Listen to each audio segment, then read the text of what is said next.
Determination. Wanted to come talk to you guys today about some more boxing. So Saturday, May 20th, man, what a huge night for boxing. I mean, there were a lot of fights on. I couldn't watch all those fights. I watched some of the main Showtime fights. But man, there was so many fights. I wanted to watch the Hassan Endam and the Murata fight, the guy from Japan, but I didn't get a chance to because I actually like Hassan Endam. And now since I'm starting on with this fight, the next fight I talk about will have similar talking points. I didn't watch the fight, but Hassan Endam apparently lost that fight. I mean, obviously lost that fight. The kid Murata apparently is the real deal. You know what I'm saying? He is a true middleweight. He's a force to be reckoned with at middleweight. And I hope this kid gets his opportunity to get on the big stage and make a name for himself. You know, he's already recognized by the sanctioning bodies. So how long before he comes across to America, you know, and starts kicking ass over here? I mean, I'd really like to see that. You know what I'm saying? I mean, if this kid is who they say he is and what he's showing himself to be, that's gonna make for some exciting matchups in the middleweight division. But let's get back to the fight itself. Now, Hassan Endam won that fight by unanimous decision. I did check that out on BoxRec. He won a 12-round unanimous decision. Now, from what I'm hearing, I actually watched Ring IQ video. Shout out to Ring IQ Boxing Talk, the relay. Shout out to them for putting this information out there, because I haven't heard anybody talk about this fight at all. You know, I probably need to catch up on my video watching so far as this is concerned, but I haven't heard anybody talk about this fight. So shout out to the relay, man, Ring IQ for this one. But man, this needs to stop happening in the sport of boxing. That needs to be some type of I mean, the boxing commission needs. I don't know how they would do it because the sanctioning bodies are themselves their own independent entities in the world of boxing. You know what I'm saying? Kind of like the promoters are. Everybody has to work together in a cohesive fashion in order to make a fight happen. But however, no one is answerable to anybody else. You know, you can ignore a sanctioning body and get dropped off their rankings and still be on the other sanctioning body's rankings and not have it affect you at all in boxing whatsoever. But for fighters to get robbed in the way that Murata was robbed in that fight with Endam, it is a black eye on the sport of boxing. This is why MMA fighters don't take boxing seriously, because they do stuff like this. You mean you can have a fighter and say, oh, he's the best fighter in the world. He has less than 10 fights. He has fought nowhere near the best competition in the sport. But he's the greatest fighter of all times with less than 10 fights. And nobody in the history of the sport was ever called, from my recollection, from my understanding, was ever deemed the greatest of all time in boxing with less than 10 fights on their fucking record. It has never happened, but for some reason it's happening now with a dude who, if he stepped up two more weight classes, he'd get his ass handed to him. You can't be considered pound for pound the greatest fighter of all times, but acknowledge the fact that Terence Crawford would destroy you. I think you guys know what I'm talking about now. Something needs to change in boxing. Now, to segue over to the Francis Bartholomew and Kirill Relic fight. That shit was a fucking travesty, man. That shit was a travesty. And I'll be honest with you, man. I think Francis Bartholomew is a good fighter. I think he's skilled, you know. He is a counterpuncher by nature. You can tell from the way he fights. He rarely engages on offense. He waits to make you miss, and then he attacks. He's a counterpuncher by nature. He's too stiff. He stands straight up. You know, he's too straight up when he fights. So his chin is always up in the air, and you know what I'm saying? It's always up in the air. You know, I don't like the way he fights. He doesn't tuck his chin, you know. He doesn't have a lot of upper body or head movement, you know, in the bobbing and weaving and slipping punches from side to side sense, you know. He kind of pulls back, you know. He baits you in and kind of pulls back. He does kind of like a half-ass pull counter type of thing. But he lost that fight. And not just because he was counted down, because if it wasn't for the ropes, he would have went down. Kirill Relic was not as sharp or skilled or fundamentally sound as Francis Bartholomew, but he kept coming forward and he kept throwing punches. He did exactly what he was supposed to do against a fighter like Francis Bartholomew, and he won that fight, and then he lost it on the cards. What a fucking travesty, man. What a fucking travesty. You know what I'm saying? I'm gonna be honest, I do have some bias when it comes to boxing. I always want to see the black guy win, no matter what country they come from. However, I am objective when it comes to scoring fights. Kirill Relic whipped Francis Bartholomew's ass. Regardless of who I wanted to see fight, that's the man who won the fight, and that's the man who should have had his hand raised at the end of the day. That's who should have won that fight. It's a black guy in the sport when fighters put in 6 to 8 weeks of training to prepare for an opponent to go in and give it their all and to lose it on the cards by 3 fuckers who never stepped in the ring a day in their lives. It's shameful. It's fucking shameful. And boxing really needs to get. But these judges need to be held to a higher standard.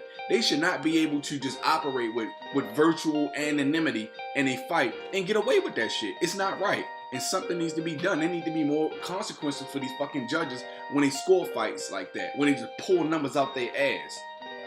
But moving along now. Tank Davis and Liam Walsh. I'm sorry. Yeah, Liam Walsh. I'm right. Man, as I predicted, go back on my channel. You guys will see the video. I made a prediction video.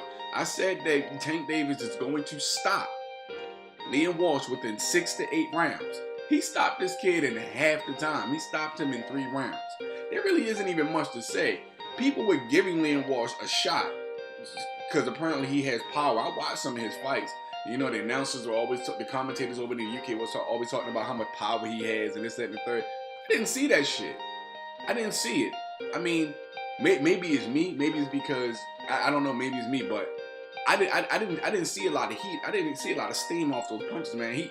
The kid didn't have fast hands. Like, I don't know what the fuck the hype was about this dude. He was undefeated, but he got in there with Tank, and I'm gonna be honest with you, man. I'm not gonna say that. I'm not gonna denigrate Tank's victory like that. He was the better man. He was on a completely different level.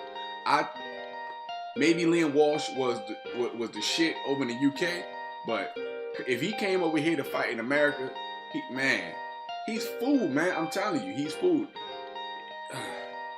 I wasn't impressed with his skill set when I watched his fights. I'm gonna just say that I wasn't impressed. And the one thing I noticed about him and his brother, they are there to be hit. You don't. They're targets. They're right there. They're standing right in front of you. Their defense is horrible. I don't know, man. I don't want to diss the kid Liam Walsh too much, but I saw too many holes in his fight game before I watched the Gervonta Tank Davis fight.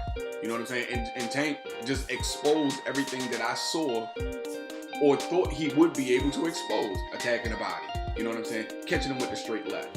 You know what I'm saying? You know what I'm saying? Circling around him. You know what I'm saying? Being too fast for him. You know what I'm saying? Having too much power for him. Not being able to take. Man, look. I just find it funny, man. Like, I mean, I don't know anybody in America that was hyping Liam Walsh up. You know, people were saying, you know, the guy's 25-0, blah blah blah. This and the third, never lost a fight. This and the third. You know, I know people wanted to be objective and give him the benefit of the doubt. But look, I don't have time for that, man. That was a prediction video, and look, see what happened. 3 rounds, and he stopped this kid. You know, so shout out to Tank Davis. Big ups to B-More. Tank is definitely bringing boxing back to B-More. You know what I'm saying? Maybe we can get some more fighters discovered in the city of Baltimore that could possibly, you know, go on to do big things. I've known quite a few dudes that were the goods over there, but the streets over there are like quicksand, man. Once you step in it, it's hard to get the fuck out, man. It's hard. It's hard. I just got a Facebook request from my man Warren. Another kid used to box nice as shit. I never got a chance to spar with the dude. You know what I'm saying? I haven't talked to him in a while either. You know, but another dude who, you know what I'm saying? Like, if boxing was where it should be in Baltimore, he's another dude that could have probably been on that pro platform for real. But in any event, you know, shout out to Tank Davis. I knew he was gonna win that fight. Liam Walsh just did not show me enough in his previous fights to lead me to think that he could do anything with Tank, and he didn't. Now the Andre Dirrell and Uz Katagi fight. That was a good fight. It was. I think it was a kind of a back and forth. Me and Steve Farhood, for the most part, we were pretty much in accord so far as what we saw with these fights, except when it came to that fight, because I had the fight kind of going back and forth, but I had Andre Dirrell winning the fight. For the most part, at least by a round or so, because his defense is what was making the difference in the fight. His defense, his counter punching, and his hand speed. Uz Kataki has power. You know, he can box. He's a good fighter. I won't take anything from him. But the 2 times you hit after the bell, dog, something had to happen to you. You know what I mean? You had to do face plant after that shot after the bell. You hear that bell, man, you're supposed to pull your punch. You know what I mean? And I don't want to hear any fucking excuses about, you know, oh, but he was in the middle of the punch. You hear that bell, you can pull that punch. It's called discipline. It's called discipline. You can pull that, you hear that bell, you hear the ref, and you hear, whether you speak the language or not, the ref shouting at you, he's obviously saying something to you. On top of the fact that you hear the bell, you didn't have to let that last hook go with all that force, man. You didn't have to do that. You heard that bell, you could have pulled that punch. You know what I'm saying? Fighters do that shit all the time. I've done it. Every fighter who has ever been in the ring has pulled a punch at some point in time. You know what I'm saying? So I believe it was something that was well within his ability, his skill set to do. On that level, you don't have enough discipline to pull a punch when you hit the bell? Bullshit. Bullshit. He did that shit on purpose. He did this shit twice already. You know what I'm saying? That was the second time he had done it. And I think the ref did the right thing and disqualified his ass for that shit. Now he'll know to start pulling his fucking punches when he hears the bell. But other than that, I mean, it was a good fight up into the drama in the I want to say the 8th round. It was an awesome fight up to that point, man. It was a fantastic fight, man. Man, it was going back and forth. They had a nice ebb and flow. You know, both guys were, you know, putting on an awesome display of their abilities. And yeah, I think both these guys did awesome. It's just that ugly business that happened in the 8th round. That just, you know, it's just another blemish on the sport of boxing, man. It's a black eye on the sport, man. You know, we really need to something needs to happen so far as being able to govern these things properly, so that the fighters don't get hurt or take unnecessary losses. You know what I'm saying? Or get unnecessary skull trauma. You know what I'm saying? And also, so fighters don't lose fights on the cards when they clearly kick someone else's ass. But that was a good fight, man. Andre Dirrell, I like the Dirrell brothers, man. Andre Dirrell and Anthony Dirrell. These dudes are fighters, man. They can scrap, and I like the dudes, and I love to see more from them, man. I love to see more from them. I don't know if they've been fighting since the last time I've seen either one of them fight. But man, I love to see these dudes back in the ring. Like I like the way they fight. These dudes can scrap, man. I would love to see that. I'd love to see what's next with Tank Davis. Going back to that, some people are saying that he should fight Vasyl Lomachenko. And Vasyl Lomachenko's calling out all champions, you know what I'm saying? Even though he's planning on going up to 130, I think he's still fighting at 126. He called Tank Davis out. I don't think Tank is ready for that fight. However, he is a champion. Not taking that fight is a duck. You know, and Tank is a hometown kid. You know what I'm saying? I got Shorty back all day. You feel me? I got his back all day, 100 grand. You know what I'm saying? And however, and that wasn't a pun intended for all my B-more cats listening. If you know anything about B-more hip hop, 100 man grand, you know about that dude. You know what I'm talking about. But anyway, yeah, man, I want to see what's next for him. I'm gonna be honest with you. I don't think it's gonna take a long time for him to be ready for Vasyl Lomachenko. In all honesty, I think maybe 2-3 fights. You know what I'm saying? Like two or three big fights with highly skilled opponents that help him get ready for Vasyl Lomachenko. In fact, not even just that. Maybe 2 or 3 high level fights, and he'll be ready. So like another 1.5 years, maybe 2 years. You know what I'm saying? Depending on how his schedule looks, if he can get another fight in before the end of this year, because like Floyd said, he's trying to get him back in the ring in 3 months. You know, so if they're gonna, you know, keep that 3-month rotation, you know what I'm saying? He could fight twice next year. You know, he could possibly be ready for a Vasyl Lomachenko fight by the end of 2018. I'd love to see that fight. I'm gonna be honest with you. I think Tank stops Vasyl Lomachenko. I think he stops him. When he's ready to fight him, I think he stops him. Does he stop him at this moment? I wouldn't say so. But 2 or 3 fights from now, I think he stops him. Depending on the competition and the level of sparring that he gets, and the competition he gets so far as his pro fights are concerned, I think he stops Vasyl Lomachenko. I'm gonna just be honest with you. I think he stops him. Now, Gary Russell Jr. and Oscar Escandón fight. People thought that this Oscar Escandón fight was gonna be it is Oscar Escandón. Was gonna be a lot more competitive than what it was. Escandón has a granite chin, hard head, come forward, Mexican style type fighter. However you define Mexican style to be. Escandón is definitely that guy. He comes forward, he throws punches. You know what I'm saying? Tough, rugged dude. He just started utilizing the jab with Robert Guerrero's father. Because he's good at training those come forward blockhead type fighters. You know what I'm saying? But that style of fighting isn't always going to be the best for you, which is why his son is training with somebody else. You know what I'm saying? To get back to the way Robert Guerrero used to fight, working behind his jab, actual boxing. So go figure, right? Floyd was a runner, doing the same thing that your son is now training himself to get back into the business of doing. I think it's just hilarious. But anyway, Gary Russell Jr. put on an awesome performance against Oscar Escandón. He won every round of the fight up until the stop. Because Oscar Escandón was there to be hit. I know that there were people that were criticizing Gary Russell Jr. saying, he should have been on his bicycle more, or rather using more lateral, rather working behind his jab more and just boxing him and counterpunching effectively. But with a guy like Escandón, he didn't really need to, because one, I would assume that Gary Russell Jr. would know that if this dude was a serious threat and was hurting him with punches, that he would have boxed him. I don't think Escandón was hurting Gary Russell Jr. He wasn't hurting him at all. That's why Gary Russell Jr. stayed in the pocket, you know what I'm saying, and duked it out with this kid, you know what I'm saying? I give Escandón props for being as tough as he was. You know what I'm saying? He lasted as long as he did. He got stopped, 5 rounds short of 12. You know what I'm saying? But he did his thing. Now, I had called that fight for Russell Jr. Now, in my prediction of that fight, I said he would stop this kid within 10 rounds. And he stopped him in 7. You know what I'm saying? I just didn't see any. Oscar Escandón, his defense is fucking invisible. I can't see it. And neither can anybody else who steps in the ring with him. He is there to be hit. He's a blockhead. I hate to say it, but you know what I'm saying? I hate to say it, but he's there to be hit. That shit is not healthy, man. Taking a little disco biscuits to the head. Man, look, that shit is crazy. People clamor for this Mexican style type fighting.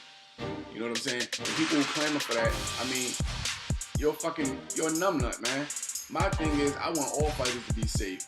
You never had a concussion before. You never had your head been punched in the head or had your head cracked so fucking hard that even with your eyes open, you see darkness. If you've ever had a concussion like blow before, you know what the hell I mean. Where your brain is rattling around and you just had to wait for it to settle before you can even focus on anything. And then they have a headache for like 3 days straight. You don't know what the fuck you're talking about if you think that's how fighters should go into fights. Jumping into concussions. Look at Ruslan Provodnikov as. His career should be fucking over at this point. Because he is going to have brain damage. You cannot fight long and that effectively when you're using your forehead as your main source of defense. It's asinine to fight that way, and Gary Russell Jr. exposed while fighting like that is bad for you because it gets you hurt and it gets your ass stopped in 7 rounds. But shout out to Gary Russell Jr. Man, he I think another dude who's shooting for Vasyl Lomachenko. Now he talked about fighting Vasyl Lomachenko, getting a rematch and knocking him out, and then fighting him a second time towards the end of his career. I think some people misconstrued what he was saying. I think he was saying he'll fight him a 3rd time, you know what I'm saying, towards the end of his career. But he's looking for the rematch now. And I can dig it. Like, he gets the rematch, he beats his ass. Bang, cool. Fuck it. Because people will probably be clamoring for the trilogy then, and he wants to go out on a high note. I can feel that, you know what I'm saying? He's not ducking him or saying, oh yeah, I'll fight him 2 times at the end of my career. He's like, no, I want to fight him again and knock him out and then wait to fight him towards the end of my career. I get what he's saying with that. You know what I'm saying? He's not overlooking him or ducking him. What it sounds like, he's willing to take that fight in the near or recent future. That's what it sounds like. That's what it sounds like to me, in my opinion. I didn't hear anything that suggested to me that he was trying to avoid Vasyl Lomachenko. He said, I want to fight him again so I can knock him out and then fight him a 3rd time towards the end of my career. And I took it just like that. You know, he's willing to fight him within the next year or so. And then he gonna knock him out, unify the belts, become undisputed, probably move up a new weight class, dominate that weight class, and towards the end of his career, fight Vasyl Lomachenko again for a big payday, last fight. I can't be mad at that. You know what I'm saying? What the fuck more could you possibly ask for from the dude? He's telling you he's willing to fight this kid 2 more times. What more can you ask for? He didn't say he wanted to fight him twice towards the end of his career. He wants to fight him now, in contemporary time, and then fight him again at the end of his career. I said it like 4 times already, just so some of you silly motherfuckers can get the picture. You know what I mean? But I don't think he's ducking him. I think he means what he says, that I think he's willing to fight the kid. I think he's willing to fight him now, to be honest with you, because he's saying it. He's willing to fight him now. Let's see what Vasyl Lomachenko was going to say about this. Gary Russell Jr. is telling you that he wants to fight you and he's going to knock you out. I want to see what Vasyl Lomachenko's response is going to be for that. And if somebody's already made a video about that, my bad. But I haven't watched a whole lot of videos in the past few days, so I'm behind. But yeah, man. All in all, Saturday was an awesome fight. Saturday was an awesome card. Period. I mean, there were fights all over the board. And shout out to my man Terrence Bud Crawford for beating the brakes off of Felix Diaz like I fucking thought he would. Now, I thought Terrence Crawford would actually win by a 12-round unanimous decision. I knew he was going to beat the brakes off of fucking Felix Diaz. Unanimous decision, not even split. Unanimous decision. Man, he did even better and stopped this kid in the 10th round. He stopped him. Stopped him on the stool. He would not come out for the final for the bell. He didn't make the bell in the 11th round. Terrence Crawford is the fucking truth, man. The truth. Now let's go back to Vasyl Lomachenko. Max Kellerman and people at HBO were saying, first they were saying him and Gennady Golovkin were the top 2 in within the last 25 years, the top 25 top fighters of all times. Get the fuck out of here. Daniel Jacobs handed Gennady Golovkin his ass. They instantly stopped talking about Golovkin. Instantly. Chocolatito got his ass handed to him by Sorung Vasai. Because first they were saying Chocolatito and Golovkin. Chocolatito got his ass handed to him. They instantly stopped talking about him. Golovkin got his ass handed to him. They instantly stopped talking about him. They jumped ship to fucking Vasyl Lomachenko. These dudes are like rats jumping from sinking ship to sinking ship. You feel me? They don't know who to fucking pick, but they won't pick a black guy for whatever reason. I don't know why. They won't say it. How the hell is Terrence Crawford not considered any of these guys' top pound-for-pound fighter? He's beating everybody that steps in front of him. And he's not only beating him, he is fucking humiliating these dudes. It's easy work for him, man. How the hell is Vasyl Lomachenko now all of a sudden one of the greatest fighters of all time? Joe Rogan, he knows you're a clown for that. I'm gonna, man. If somebody paid you to say that, I get it. You're a sellout for that shit. You're a clown. You sold out your fucking integrity. But if you truly believe that, you're a fucking moron. Vasyl Lomachenko is possibly the greatest fighter of all time. Joe Rogan said, "Get the fuck out of here." Max Kellerman said that dumb shit too. But then at the same time, Vasyl Lomachenko's team is saying, "Oh yeah, well." Terrence Crawford's fight? No, that's a nightmare for us. Exactly. You can't be considered the greatest fighter of all time. But, man, come on, man. But when it comes to certain fighters, you hang up the do not disturb sign. Get out of here, man. Get out of here with that shit, y'all. Get out of here. Less than 10 fights. You ain't nobody's fucking pound. Man, you are not, yo. That type of, again, that is that's something else, another element that puts a black guy on the sport of boxing. You have a dude that has not been truly tested yet. He has not faced the stiffest competition that he's gonna face, and without him even fighting 10 fights, you're saying he's the greatest fighter of all times. So basically, you're saying fuck every other fighter out there. Fuck Vladimir Klitschko, Anthony Joshua, Gennady Golovkin, Floyd Mayweather, Roy Jones Jr., Oscar De La Hoya, even though he's a fucking tranny. You know, fuck Manny Pacquiao. Fuck all these other guys. Vasyl Lomachenko Man, what a fucking disrespect. You should never listen to anything Max Kellerman or anybody from HBO who says that shit ever the fuck again. Ever again. Step in the ring, beat Terrence Crawford, and then I give you that. You know what I'm saying? But I think Vasily Lomachenko is going to bite off more than he can chew, like Gennady Golovkin, and he's going to get fucking embarrassed, like Manny Pacquiao and Gennady Golovkin, because he's buying into his own hype. He's buying into his own hype now, and it's always dangerous. You know what I'm saying? It's always dangerous. But at the end of the day, Gary Russell Jr. fighting. Let's see Gary Russell and Vasily Lomachenko fight first, and then the Gervonta Davis fight. Let's see that. All right. You know, or however they go. In fact, I don't give a fuck the order that they do it in. But let's see it. You know what I'm saying? Vasily Lomachenko wants to fight Mikey Garcia. Mikey Garcia is going to beat the shit out of Vasily Lomachenko. I'm just saying, too big, too strong, and he's too seasoned, and his skill set, he's fundamentally too sound. It's gonna fuck Vasily Lomachenko up.